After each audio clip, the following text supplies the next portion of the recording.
सोलापूर शहरात मंदिरं, मशिदी, मदरसा, चर्च, बुद्धविहार अशी 893 धार्मिक स्थळं पोलिसांच्या रेकॉर्डला आहेत. त्यातील 250 धार्मिक स्थळांवर परवाना घेऊन भोंगे स्पीकर लावलेले आहेत. सर्वोच्च न्यायालयाच्या आदेशानुसार शहर पोलिसांनी केलेल्या आवाहनानंतर त्यापैकी 100 धार्मिक स्थळांच्या ट्रस्टीनं स्वतःहून भोंगे स्पीकर काढून घेत आतील बाजूला लावले आहेत. सर्वोच्च न्यायालयाच्या आदेशानुसार कोणत्याही धार्मिक स्थळांच्या बाहेरील तथा वरच्या बाजूला भोंगे लावता येणार नाहीत.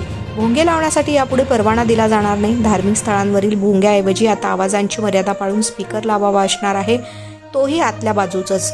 तत्पूर्वी शहरातील सर्व पोलीस ठाण्यांच्या प्रभारी अधिकाऱ्यांनी त्यांच्या हद्दीतील धार्मिक स्थळांचे ट्रस्टी, मौलवी, पुजाऱ्यांसोबत बैठका घेतल्या आहेत. या बैठकीत पोलिसांनी केलेल्या आवाहनानंतर अनेकांनी धार्मिक स्थळांवरील भोंगे स्वतःहून काढण्यासाठी सकारात्मकता दर्शवत ते काढून घेतले आहेत. विनापरवाना भोंगे किंवा स्पीकर लावून न्यायालयाच्या आदेशाचे उल्लंघन केल्यास संबंधितांवर कारवाई देखील केली जाणार आहे. यापूर्वी अशा कारवाया करण्यात आल्या आहेत.